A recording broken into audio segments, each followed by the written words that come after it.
Mwaramutse canke mwiriwe bivaye naho muherereye nitwa Cedric Arakaza ikaze neza kuri televiziyo Tanganyika uno munsi twaronse umuntu adasanzwe bivanye nuko afise ikintu kidasanzwe twese tuva tukiri bato twakuze tucumva ndetse benshi muri mwebwe ndizera neza ko ataco muzi ico naco sikindi ni ikintu bita isimbo ry'inuma niryo rya mbere ndakibonye kandi baza ko ndizera namwe ko ryo mukibonye reka tumuhe umwanya wenyine ashobora kutubwira vyinshi kuri ico kintu mwoba mwitwa bande ku mazina banyitwa Egide niyo rugira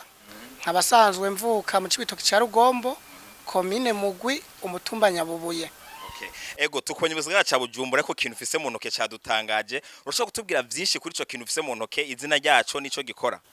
Ego turakibabwira kuko natwe turakizi iki nico bitwa isimbo y'inuma. Isimbo y'inuma ntabwo ari simbo ushobora kugenda mu isoko ngo ugende kubaza ngo misimbo y'inuma cyangwa mu maduka atandukanye ngiriho oya ahubwo iyi simbo y'inuma ironderwa mu ishamba nkuko dusanzwe turondera yindi miti. Iyo ni isimbo y'ima duhora ime twumva kuva tukira abana ati washitse ku isimbo y'inuma ni ego ni nyene. Ego tubwire ikora iki akamaro kayo nakahe. Iyi simbo y'inuma ikintu isanzwe ikora iravura ku ngwara zifatira ku mubiri w'umuntu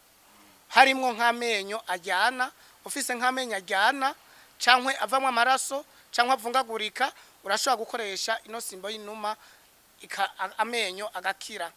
urashobora kuyikoresha ino simbo y'inuma ku ngwara bitwa umududu umwe ufatira ku kuboko ukajyana cyane gose ariko ico twashobora kubaza uno muganga twagomba kumubaza ukuntu ushobora gufata uwo muti n'ikiringo ushobora kufatira n'umwanya bifata kugira ngo ushobore gukira ingwara ku menyo mugere ko rirakurya urafata ukayiturira ugacuhura agafu kagasha muri ya menya kurya kwishano naho uri gatarimwe cankwe kabiri biba biheze ishano uburikizi ino simbo y'inuma iravura ku ngwara bitwa igihute cankwe ku bintu ushobora kuba wotambuka mwibarabara nk'amageza cankwe abandi bavyitwa ubudago. None ko turumenga uracari muto wabimenye gute ko isimbo y'inuma yo bari umuti kuvuza imiti y'ikirundi ntabwo birinda nguri muto ahubwo kwivuza nuko mu muryango iwanyu haba mu gisokuru cyanyo kwawe cyari cyaso wawe harimo umuntu umwe gusa avuze iyo miti y'ikirundi akakwereka ati umuti w'ikirundi uvura uku cankwe uvura ibi nibi. Ego mwaje kutubwira ko ari umuti kandi uvura none uwo muti bawukoresha gute bawubakijya kunyene canke hari ukundi kuntu bagihingura kugira ngo bashobore kugikoresha nk'umuti ku bantu bashoboye kugifungura uku barashobora kukigyuka kwage abantu bashobora kuba baribwa mu nda baragihekenya uku cyangwa ku muntu bahaye ishano aragihekenya uku cankwe akacanikira kikuma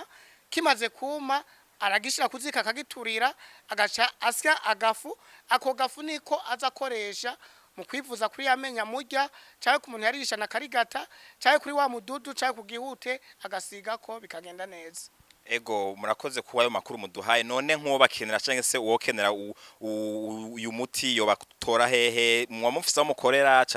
cyane gose turafise kuko turafise amafarmasi y'abavuza imiti y'ikirundi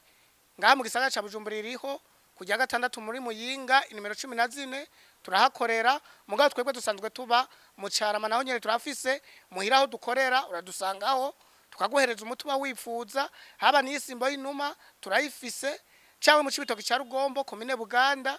kwisoko.